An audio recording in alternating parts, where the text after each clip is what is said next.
All right, so I threw the tweet out on Saturday, and I love baseball. I really do. I truly do. But after watching, and you can't complain about the Cardinals this weekend, and we won't. But don't get me wrong. After watching the Derby, which they call the fastest 2 minutes in sports, and then I watched the Cardinals game, which was the slowest 4 hours in sports. And by the way, the Cardinals started about what? 5:35. Yes. The Blues started about what? 7, whatever it was, 10:15. And they both ended about the same time, right? And I'm only complaining because I was working at Fox 2. We have our 9 o'clock sports final, which airs usually 9:45, 9:50. And I'm like, will these games end? The Cardinals game, please? Will it please end? But you know what? I'm not going to complain too much because the Cardinals this weekend, they did what you're supposed to do to a Pirates team. Remember, though, the Pirates actually entered that weekend with a .500 record. And now, as the season goes, I think the Pirates are going to start traveling to the bottom of the standings. And let's be real, a team that's not trying to win, they're probably going to be selling off pieces. Whoever it is that can help another team, whether it's their closer, Richard Rodriguez, who's doing really well right now. But look, when you play a team like that, you sweep them. And that's what the Cardinals did. And they took care of business, and they're now just one game back of the Brewers. I do think it's Brewers, it's Cardinals, it's everybody else in the National League Central. Cardinals right now have a run differential of plus 19. Now, I was looking at that and I kind of chuckled because the Brewers, they're at -1, but they just lost to the Dodgers 16-4, which doesn't help your run differential. No. However, the Brewers won 3 of 4 from L.A., so that's a hell of an impressive series for the Brewers and the Cardinals as well. When you go play the Pittsburgh Pirates, you take care of business, you sweep them. They got the job done. 3 more good starting pitching performances from the Redbirds, Cam. Well, that's what I was going to ask, and Jimmy can chime in on this too, but Carlos Martinez, the tsunami's coming. He kind of pulled a Jordan Bennington a little bit. I kind of like that. Good. Get your confidence, man. Like, as long as you, of course, do what you need to do, but he's been pretty damn good. So what's your take on him? You feel like he's got that confidence going? I never want to jump all in on Carlos because he's one bad inning away from blowing up. But he has been outstanding. A little side note that I don't know if it makes that much of a difference, but his catcher's been Andrew Kisner in the last 3 great starts, and he's shaking him off a little bit. He probably wouldn't be doing that if Yachty's the catcher. And it's you can't talk bad about Yachty. I'm not necessarily talking bad about him. It's just something's clicking right now for him, and it's pretty awesome to watch. He's got the confidence. He's got the swagger going. He's out there. He's kind of dancing around. You see him. He's got the smile going. He has to pitch that way to be successful, and it's all in for him right now. And just enjoy it because we saw early in the year when he had a bad inning here and there, and it just blew up, and he didn't know what he was doing. But man, he's been good the last 3 times. And you look at his numbers. So ERA down to 3.72, but he's doing this without striking out a ton of guys. And I like to see that, right? He can go deep in a game if you're not trying to strike everybody out and you're throwing 7-8 pitches to every batter. He's got 20 strikeouts in 36 1/3 innings pitched. And his last outing yesterday, going 8, not allowing a run. And you mentioned him having fun out there, too. He is a great personality, right? Yeah. He has fun out there. You know, the hair in years past. And loud. You know what, though? The whole thing about loudness, Cam, we talk about this with athletes across every different sport. If you're producing, you can kind of do whatever you want. Nobody's going to mention whether it's the cups, whether it's the hair. He was having fun in the last couple of years where the guy would hit a home run during. Now, I wonder if that's a COVID thing. I wonder if they said you can't go away. Right. Yeah, well, maybe when you have hot weather and they lessen some of these restrictions, we can get back to throwing the cup of water on the hitter after he hits a home run after they go through the line, because I love that as well. I like that. Right. Carlos is a great personality, but if you're not producing, that's when all of your Twitter heroes, all he cares about is his hair and the cups and throwing water. Charlie, no. Yeah, but Charlie, that's just the way it goes. And I don't blame. Look, I hate Twitter people for the most part. I do. Like they're ignorant. I get it. But when it comes to that though, and you're too loud, we've talked about this a million times. Then I kind of agree with him on that. But if he is throwing heat, and he's figuring it out, and he's got the hair and stuff, then it's like cool. Here's a personality. Juan Soto, Carlos Beltran, give an example. You know, like this guys that baseball certainly needs that, But again, Carlos is getting in weird trouble. Like, then he did a couple of things. It's like, what? But if you find your groove and you're throwing that heat, man, you could. I want you to be a character. We all do. Maybe not Mike Schill. But can I ask you guys one question though? You brought up Yachty not pitching to Yachty. Now, is that the same kind of difference where he's probably like, damn, I got Kisner in there now. I kind of can control him a little bit. No, I'll shake him up. No, I want this. I'm in control. Yachty's always in control, but now I feel like Carlos is. Is it kind of like that factor where when I skate in the alumni with Andy or Chaser, Andy sucks, but when Chaser and I are gone, he goes out and scores hat tricks on Daddy Padre because it's just not right? Is it the same thing? Like, God Almighty, I bet that has something to do with that. It's funny you say that. When I watched Carlos dealing to Kisner, the first thing I thought of was Andy Strickland skating with the alumni with Chaser and Cam. You know what, though? You bring up a great point, and Jim as well. So this could be the perfect opportunity to help out everyone. I think this actually helps out at least 3 players. When Yachty comes back, you're thinking he's coming back pretty soon here with the foot injury. Because here's why. And I don't know the reason why, but it's like Bull Durham. If something's working, you don't mess with it. For whatever reason right now, Carlos is pitching really well, and it's happened when Kisner's catching. You don't even have to really break it down too much. Now, there could be some reasons, like you said, where Yachty's the man. He's the Yod father. You don't want to let him down. You're going to basically throw what he calls. But a lot of pitchers like to have a little more say in what they're throwing. But I think if Carlos continues to pitch like this, and if Yachty comes back, then Kisner should be the personal catcher for Carlos Martinez for several reasons. Guess what? It's just working. Also, you're giving Yachty a break. Yachty needs a break. Yachty is my age. He's about to be 39 years old this summer. He shouldn't catch every single game. So if he has that scheduled off day where Kisner is catching, that's a nice plan for the catching position. And here's the other part. Don't you want to see Andrew Kisner getting more of an opportunity? I think he's a very good player. Now, we haven't seen it in the big leagues yet. He hasn't gotten an extended opportunity. And you look at his numbers this year. He's slashing 244 average, 326 on base, 293 slug. So the numbers are not through the roof, but also as a catcher, you need at bats. You need to get comfortable in the big leagues. So I think that they should have Kisner being Carlos Martinez's personal catcher when Yachty comes back. I think that makes a hell of a lot of sense. Is that a big deal to do, or would Yachty be affected by that in a weird way? Because you know how he is. Would he be like, well, no, I want to be? Like, how does that work? Well, Yachty knows he has to take some days off anyway, right? Okay. So why not have it scheduled like that? No, and he's again, told that. I don't necessarily know he knows that. That's a good point. Yachty probably doesn't. Yeah, Yachty probably doesn't want to take any days off, and that's why people love him, by the way, because he wants to go out there and battle with his team every single game.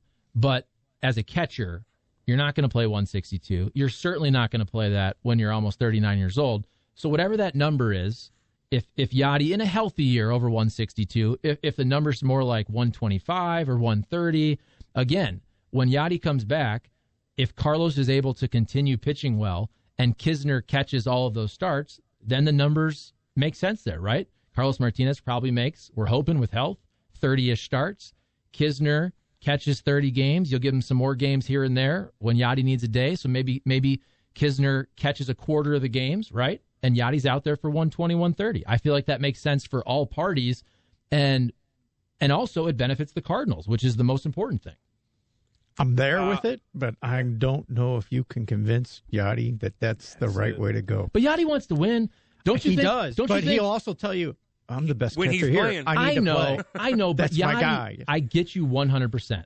But at the end of the day, Yachty, to use another Tony phrase, is a winning player. He is. And he's sitting out right now. He probably hates it, but he realizes whatever it is, whether it's Kisner, whether it's comfort, whether it's just Carlos Martinez getting in a groove, Yachty's been around a long time. He's going on about 20 years in the big leagues. Mm-hmm. He knows when something's rocking and rolling, you don't mess with it. And right now, Carlos to Kiz is working, and I wouldn't mess with that. Yeah, he doesn't want you to mess with it if he's playing. But if he's not, he probably just wants to be. Anyway. But he's going to come back and catch 80% of the games. Yeah, dude. No, I agree with you. He's just crazy, man. Okay. It's just what it is. He's just crazy. In a good way. And it's good. In a great way. An absolute great. Speaking of another guy who's somewhat loud that we talked about, though, Charlie, and I wanted to ask you about, is Harrison Bader. Ooh. Cam, Dowgie. Cam, we didn't even have a meeting. That was my next topic, baby. Look at this. I know. I'm 40 miles away from you. You did move far away. Mm-hmm. I'm far away. We didn't even discuss anything. But I just know. I know. Okay, I'm a 5-year Wiley veteran on the radio now. Jimmy's like 35 years. But anyway, Harrison Bader. Is he? What do you think? Like we talked about him. Remember they pumped his tires up so much he can't hit the plate. This, that, and the other. Great defensively. But he hit a 3-1 bomb the other day. He's kind of getting his groove. Like, what are you seeing in this cat besides his beautiful hair?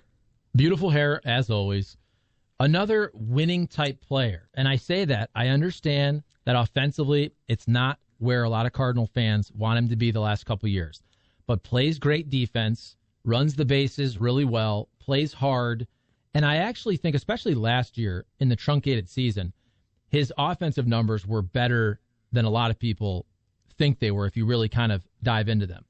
And I hate to be the guy that's always quoting Twitter and just the Twitter mob, but I have to say, so many people are down on certain players, obviously Matt Carpenter and Harrison Bader, even though I truly look at the Cardinals pretty much down the middle. And I say that because I'm not from here in the sense, I didn't grow up a Cardinal fan. But guess what? I've lived here for 13 years. We cover the Cardinals, so of course I want them to do well. I want them to win. It's great for the city. It's great for the economy. It's more fun when the Cardinals are winning. It makes me, though, I have to say, root for folks like Matt Carpenter and Harrison Bader even more because I want to see the people that are always ripping them on Twitter have to eat it. You know what I'm saying? That's why when Matt Carpenter hit the 3-run pinch homer over the weekend, which he said after the game, was the first ball he's hit this year that he could say, nobody's going to catch that ball. And look, I know he's got a lot of money on the contract. Come on. No. Okay, but still, he's a human being. He's trying, and they're giving him opportunities. The numbers aren't there. He has had a lot of bad ball luck. My point is more so, I wouldn't really care. But so many people rip on the guy on Twitter. I want to see him do well even more to shove it in their faces. Is that wrong? No, I get it. You're a good soul. That's why I love you. Thank you, Cam. I don't mind you ripping on a guy making 20 schmil that's not doing a damn thing. Yeah, he did stuff in the back. Previous where he was making 500. Fine, we talked about that. Making a ton of money. Bash him. Now, when you bash guys that are actually playing decent, but you just bash them like J-Bo at times, he's just like solid, and maybe he made a mistake, and he's just mean to him, like stuff like that. Like there's somewhat of a difference. Matt Carpenter, dude, like he was terrible, and like I don't mind that part. Like I just don't, and he needs to be better. But it is nice to not just shove it in their face, but just like get your confidence, man. Like you got to stay off Twitter as an athlete. I know he's a human being, but he's a wealthy human being, and he's gonna be set up for life. And unless he has depression or something we talked about, I don't feel bad that people on Twitter are bashing you. I get bashed, you get bashed, we all get bashed instead of Jimmy Heuer because everybody loves him. But like I don't mind that. I know. Let me know who don't like you. He just got a letter. Was that to you? It is to me. What? He got an old school letter. I haven't opened it. Oh, okay, yet. I think it was a good letter. Yeah. It wasn't It's like a ransom note or anything. It's a good letter. Who are you kidding? But again, it honestly doesn't bother me. Like that's fair. That's fair criticism. But it is nice to see him come back. And yeah, you put the Twitter people in their place. Although he'll probably go through another slump, and they'll be right back at it. but it's good for him, and it's good for the organization, man. Confidence. We always talk about that. So I was happy to see that. I think it's hilarious. He's such a hot button topic with them. Look, if you or I put out, hey, here's the lineup today, and Carpenter's in it, people are yelling at you. They're yelling at me. They'll yell at Cam. Why you guys we're not putting him in the lineup. Mike Schiltis put him in. That's how it goes. How are they doing this? The other thing is, look, I'm glad to see him hitting home runs. A guy that could come off the bench left-handed and be a power bat is great for the team. It doesn't matter who it is. The other thing, though, is for those that really, really, really dislike Matt Carpenter, he's bought himself another 2 to 3 weeks of bad baseball by hitting these home runs this week. Exactly right. And this is the other thing, though. Matt Carpenter, by the way, and I'm probably focusing way too much on the Twitter haters. I totally get that. But his role for this team should be what we saw over the weekend, which is you give him that pinch hit spot where you need a lefty. And let me tell you, every once in a while, he's going to run into one. He's going to have some big moments this year. I promise you. It might only be 5. He doesn't have to be a starter.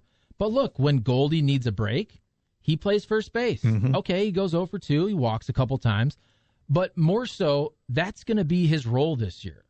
I think when the Cardinals had some injuries there, you had Bader out, you had Tyler O'Neill out. And by the way, Tyler O'Neill's starting to come on, which is great to see. That's your guy. Cam Janssen had a huge series over the weekend. But when Matt Carpenter was playing every day, that's not his role this year, right? He's going to go out there. He's probably going to get a start maybe once per series. They're going to figure out a matchup with a pitcher. They're going to figure out a matchup to give a day off, whether it's to Paul Goldschmidt, whether you're moving around Tommy Edman, give him a day off. Matt Carpenter will probably play once a series and have a nice opportunity to pinch hit in a lot of games, and I think that's the best role for him. And I think that's the best way he helps the St. Louis Cardinals in 2021. I don't think he helps them playing 145, 150 games, and he's not going to do that. He's getting paid to do it.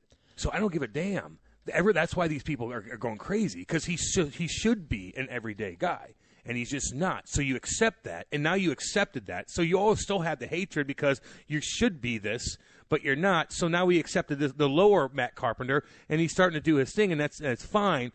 But again, he should be an everyday guy, and this shouldn't even be a conversation. Well, that's based on the contract, though. You would not say that unless he had the contract. If you looked at age and production, you would not say that he should be a position player that's coming out there every day. That's all based on the contract. And let's be real, in sports, sometimes organizations sign bad deals. Can I get the text line for you real quick? Of course, baby. Hey, you don't have to ask. I know in that email I said, Cam, address me as Your Honor. I put a suit on. Okay, thank you. I did my hair up, too, except for the back part because there's nothing there. Gino chimes in and goes, this is zero reason for Carp to bat third. Just because he's taking Goldie's spot, that is awful managing. I'll tell you what. He's got a bunch, so keep it quick because he's got a bunch. That's fair. I'll give you that with the batting order spot, but they wanted to switch up the right-handed hitters. You had switch hitter 1-2, you throw a lefty in there in 3, and then you go right-handed all the way down the line. That's the reason for that. I understand the reasoning. Okay. Gino chimes back in because he's always in a good mood, Charlie. Again, I'd probably like want to smack him in his face if his son wasn't so cool. Does his thing as a Marine. I don't even know what he does, but it's crazy over there. Carpenter isn't hitting in the bad luck, Chuck. He's hitting it into the shift. Doesn't do any good to hit it hard if it's right into the shift. We've said this. We've talked about this. I always do this where I say we're not going to talk about Matt Carpenter, and then we always talk about Matt Carpenter for about 12 minutes.